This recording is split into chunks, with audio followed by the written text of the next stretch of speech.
आज का टॉपिक है फिजिक्स का प्रकाश, जो कि 10 और 12 के लिए बहुत इम्पोर्टेंट है। 12 में एक पार्ट ही फिजिक्स का प्रकाश है, 10 में भी है लगभग देखा जाए तो चलिए स्टार्टिंग से एकदम बेस से ही चलते हैं, एकदम स्टार्ट से ही इसके बारे में जानते हैं। सबसे पहले जान लेते हैं प्रकाश क्या चीज़ है। तो प्रकाश की जब बात करते हैं तो प्रकाश जो है एक प्रकार का क्या है, ऊर्जा है। ये क्या है, ऊर्जा, एनर्जी। ऊर्जा के बारे में तो आप लोग सुने ही होंगे। लोग ऊर्जा क्या होता है, तो ऊर्जा की सबसे ज़रूरी बात कि एक ऐसी चीज़ होती है जिसको आप महसूस कर सकते हैं। एनर्जी को देख नहीं सकते हैं आप, या पकड़ नहीं सकते हैं, चाहे जो भी कर नहीं सकता है। उसी प्रकार प्रकाश भी है। जब प्रकाश भी एक प्रकार की ऊर्जा है तो उसे भी हम क्या कर सकते हैं, सिर्फ और सिर्फ महसूस कर सकते हैं, न कि देख सकते हैं। प्रकाश की सहायता से हम वस्तुओं को देख सकते हैं, न कि हम प्रकाश को देखते हैं। ठीक है, जैसे मान लीजिए इस टाइम में भी लगभग हर जगह, इधर पूरे स्पेस में हर जगह लगभग प्रकाश है, लेकिन हम क्या प्रकाश को तो नहीं देख पा रहे हैं ना। हाँ, यहाँ पर देखा जाए तो मैं इस बोर्ड को देख ले रहा हूँ, इस मार्कर्स को, अपने हाथ को, चाहे जो भी चीज़ देख सकता हूँ। ठीक है, लेकिन हम क्या प्रकाश को देख पा रहे हूँ? नहीं, बल्कि हम क्या देख रहे हैं, वस्तु को देख रहे हैं। प्रकाश की सहायता से वस्तुओं को देख रहे हैं। ठीक है, चलिए आगे देखते हैं। जो प्रकाश की कंडीशंस हैं अलग अलग, हम प्रकाश के बारे में, तो पहले प्रकाश के बारे में यदि जनरली कोई पूछ रहा है तो जनरली आप बता दीजिएगा कि प्रकाश एक प्रकार की ऊर्जा है जिसकी सहायता से हम वस्तुओं को देखते हैं, न कि हम प्रकाश को देखते हैं। ठीक है, आगे अब पढ़ते हैं। अब देखिए, चूंकि जो प्रकाश है किसी न किसी चीज़ से जो उत्पन्न होता है, ठीक है, तो अब जिस चीज़ से उत्पन्न हो गया सब चीज़ें, प्रकाश जो है, तो वो उसका क्या होगा, स्रोत होगा। यानी प्रकाश के अलग अलग स्रोत, यानी प्रकाश के जो है स्रोत को जो है अलग अलग वर्गों में बांटा गया है। यानी प्रकाश के स्रोत 2 वर्गों में बांटा गया है। तो जनरली जैसे मान लीजिए फर्स्ट क्या है, तो फर्स्ट वाले का नाम है दीप्त और सेकेंड वाले का अदीप्त। अदीप्त प्रकाश स्रोत, ठीक है, दीप्त प्रकाश स्रोत और अदीप्त प्रकाश स्रोत। सबसे पहले बात करते हैं दीप्त प्रकाश स्रोत की। दीप्त प्रकाश स्रोत, ठीक है। दीप्त प्रकाश स्रोत क्या है, तो ऐसा प्रकाश का स्रोत जो स्वयं प्रकाश उत्पन्न करता हो उसे दीप्त प्रकाश स्रोत कहते हैं। ठीक है, तो जैसे मान लीजिए जैसे हमारा सूर्य हुआ, बल्ब है, लालटेन है, ये सब क्या है, प्रकाश उत्पन्न करते हैं। बल्ब भी जलता है तो एकदम उजाला हो जाता है, प्रकाश देखते ही हैं लोग। आप सूर्य को देखते ही हैं, जब सूर्य उगता है तो चारों तरफ उजाला ही उजाला रहता है। ठीक है, तो दीप्त प्रकाश स्रोत से क्या समझते हैं आप, कि यानी ऐसा प्रकाश का स्रोत जो स्वयं प्रकाश को उत्पन्न करे। ठीक है, तो उसे हम दीप्त प्रकाश स्रोत कहते हैं। जैसे में सूर्य, बल्ब, लालटेन, चाहे जो भी चीज़ हो, जहाँ भी आप कुछ भी जो भी चीज़ देखें, जो भी वस्तुएं देखे हों जो स्वयं प्रकाश उत्पन्न करते हों, आप जहाँ कुछ भी देखिएगा वो सभी क्या कहलाएंगे, दीप्त प्रकाश स्रोत कहलाएंगे। ठीक है, स्टॉप बोलिए। अगला है, बोलना, अगला है दीप्त। पहला था दीप्त प्रकाश स्रोत, इसके बारे में हम जाने गए, इसके एग्जाम्पल भी जानेंगे। सूर्य है, बल्ब, लालटेन इत्यादि सब चीज़ें जो प्रकाश स्वयं उत्पन्न करती हैं वो दीप्त प्रकाश स्रोत। और नेक्स्ट वाला है अदीप्त प्रकाश स्रोत, यानी कि ऐसा प्रकाश का स्रोत जो किसी दीप्त स्रोत से ही प्रकाशित हो, स्वयं प्रकाश उत्पन्न न करें बल्कि किसी दूसरे के प्रकाश से प्रकाशित हों या चमकता हुआ दिखाई दे, चाहे जो भी हो। ठीक है, यानी कि सीधा सीधा बात कहा जाए कि जो दूसरे के प्रकाश से प्रकाशित होते हैं, यानी स्वयं प्रकाश उत्पन्न नहीं करते हैं। जैसे चंद्रमा को ही ले लीजिए, चंद्रमा क्या है, सूर्य के प्रकाश से ही उजाला देता है। ठीक है, और जैसे मान लीजिए कोई कांच ले लीजिए, शीशा, चाहे जो भी चीज़ हो, ये भी क्या हो, जब इस पर किसी प्रकार का, चाहे सूर्य का हो, चाहे बल्ब का, चाहे किसी प्रकार की लाइट प्रकाश इस पर जो है पड़ती है, तब जाके ये अपना प्रकाश जो है उत्पन्न चमकता है। ठीक है, इसके वजह से जो है रिफ्लेक्ट, मतलब प्रकाश को परावर्तित करता है, उसके सहारे से जो है प्रकाश चारों तरफ फैलता है। ठीक है, अगला टॉपिक है प्रकाश के गुण। Properties of light. ठीक है, इसमें देखते हैं फर्स्ट वाली कंडीशन क्या कह रहा है कि प्रकाश जो है हमेशा सरल रेखा में चलता है, मतलब एक सीधी मार्ग, एकदम स्ट्रेट वे में प्रकाश चलती है। अगला इसकी प्रॉपर्टीज है प्रकाश हमेशा विद्युत चुंबकीय तरंगों के रूप में गमन करता है या चलता है। थर्ड वाला प्रकाश हमेशा कणों तथा तरंगों के रूप में चलता है। विद्युत चुंबकीय तरंगों के साथ साथ कणों एवं तरंगों के रूप में भी चलता है वह, और कणों एवं तरंगों के रूप में चलने को ही प्रकाश की दोहरी प्रकृति कहा जाता है। यानी दो प्रकार की इसकी प्रकृति होती है, कण और तरंग दोनों इसकी प्रकृति है, इसीलिए ये दोनों रूप में चलता है, इसलिए इसको प्रकाश की दोहरी प्रकृति कहा जाता है। ठीक है, नेक्स्ट पॉइंट है हमारा दृश्य प्रकाश की तरंगदैर्घ्य, मतलब जो हमें स्पष्ट मतलब प्रकाश के जो कलर्स या फिर जो भी हैं स्पष्टली जो दिख सकते हैं उसकी जो तरंगदैर्घ्य है, यानी वेवलेंथ, तरंग की लंबाई सीधी सीधी देखा जाए तो कितने से कितने तक होता है, 3900 एंगस्ट्रॉम से 7800 एंगस्ट्रॉम या 4000 एंगस्ट्रॉम से 8000। कहीं कहीं 3900 से 7800 दे देता है या कहीं कहीं 4000 से 8000 एंगस्ट्रॉम तक देता है। ठीक है, अब हम बात करते हैं प्रकाश की चाल। तो प्रकाश कोई भी वस्तु है, किसी भी वस्तु को चलने के लिए माध्यम की जरूरत पड़ती है, चाहे जो भी हो, तो वैसे प्रकाश की चाल अलग अलग माध्यमों में देखिए। सबसे पहला कंडीशन हमारा है प्रकाश जो चाल जो है निर्वात या वायु में 3 × 10⁸ मीटर पर सेकेंड होता है। वहीं जल में देखा जाए तो जल जो है निर्वात या फिर वायु जो भी उनके तुलना में काफ़ी सघन माना जाता है।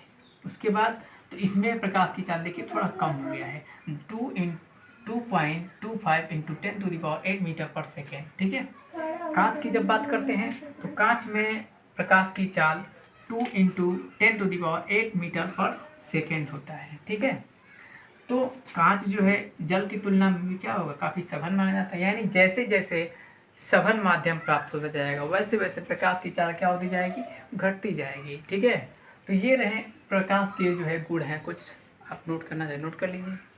अगली हेडिंग है प्रकाशिक माध्यम।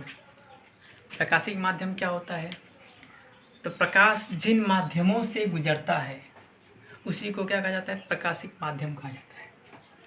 प्रकाशिक माध्यम 3 तरह के होते हैं, पारदर्शक, पारभाषक और अपारदर्शक।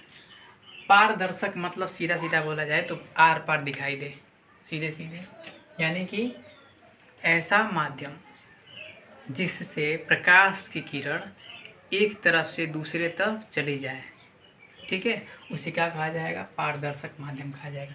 जैसे वायु, कांच, स्वच्छ जल, इन सब से क्या होगा, जब भी प्रकाश किरण आपतित होंगी तो आर पर चली जाएंगी। कोई कांच ही ले लीजिए, उसकी एक तरफ टॉर्च जलाएंगे या फिर कोई प्रकाश की किरण आएगी दूसरे तरफ भी दिखाई देगी। ठीक है, अब दूसरी बात करते हैं पारदर्शक का ठीक उल्टा क्या है, अपारदर्शक। अपारदर्शक मतलब जिससे प्रकाश का किरण का कोई भाग जो है आर पार न जा सके उसे अपारदर्शक माध्यम कहते हैं।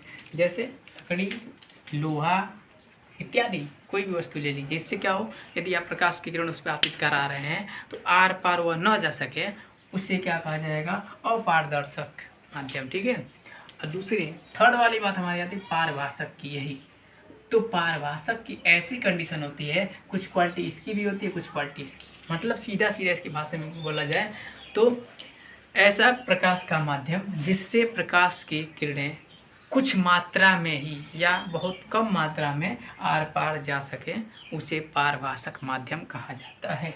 जैसे दूषित जल मतलब गंदा जल, गंदा पानी ले लें, तालाब वालाब पे जैसे पानी लेते हैं उसमें देखेंगे तो प्रकाश किरणें या फिर जो कोई वस्तु ही उसमें पड़ जाए तो आपको स्पष्टली नहीं दिखाई दे सकती है। घिसा हुआ कांच यानी खुरदुरा, यानी क्या हो, बहुत पुराना कांच हो गया हो, स्क्रैच हो गया हो, तो उसमें भी आप अपना प्रतिबिंब नहीं दे सकते हैं या प्रकाश किरण आर पार नहीं जा सकती है पूर्ण रूप से।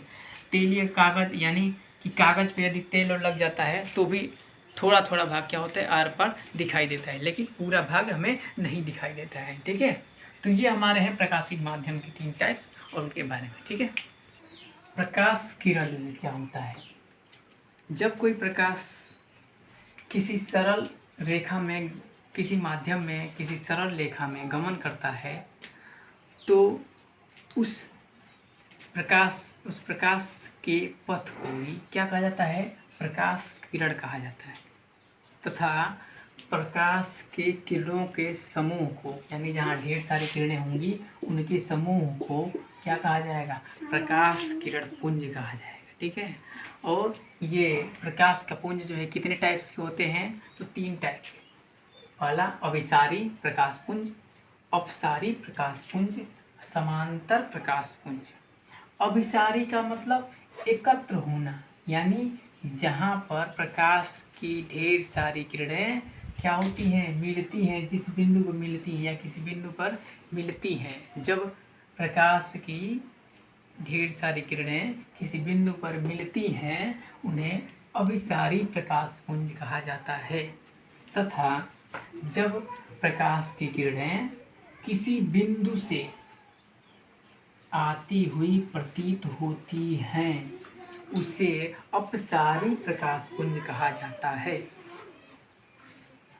उसके बाद तीसरा हमारा है समांतर प्रकाश पुंज, यानी जब ढेर सारे प्रकाश किरणें एक दूसरे से क्या हों, समानांतर हों, उसे समांतर प्रकाश पुंज कहा जाता है।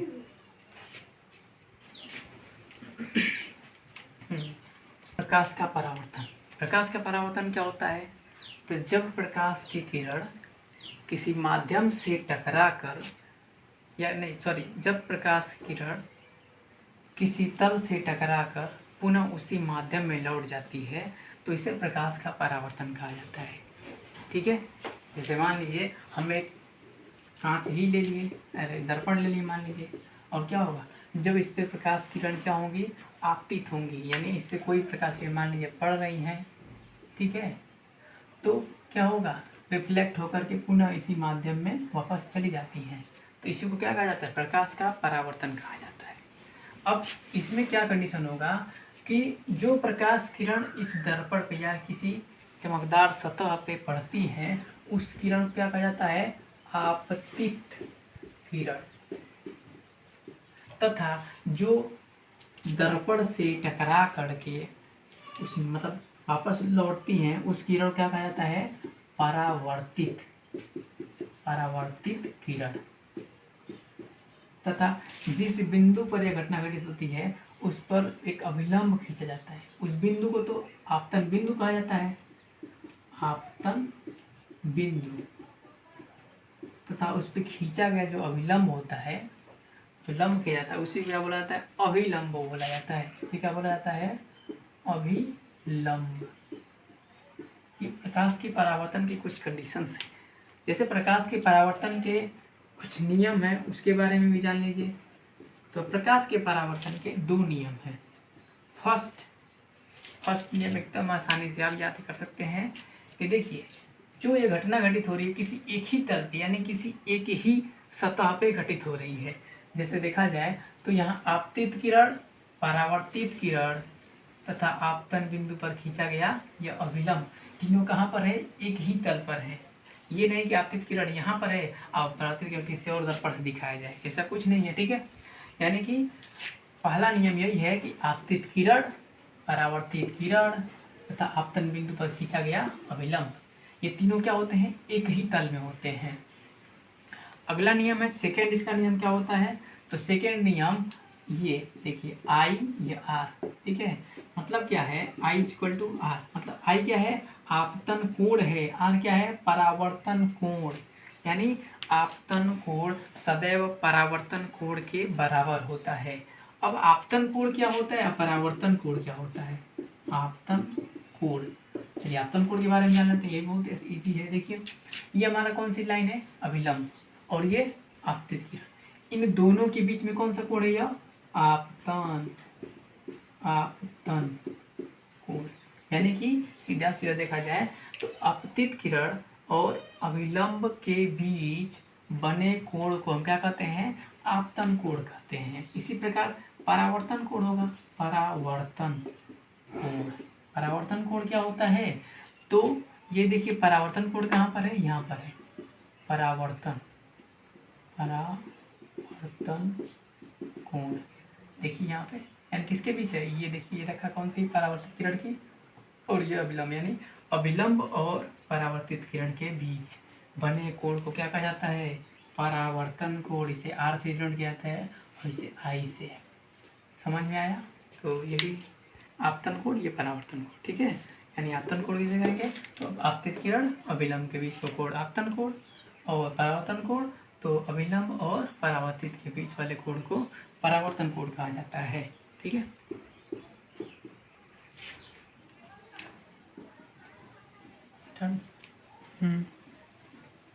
देखिए प्रकाश के परावर्तन का जो प्रकार है किस प्रकार से है?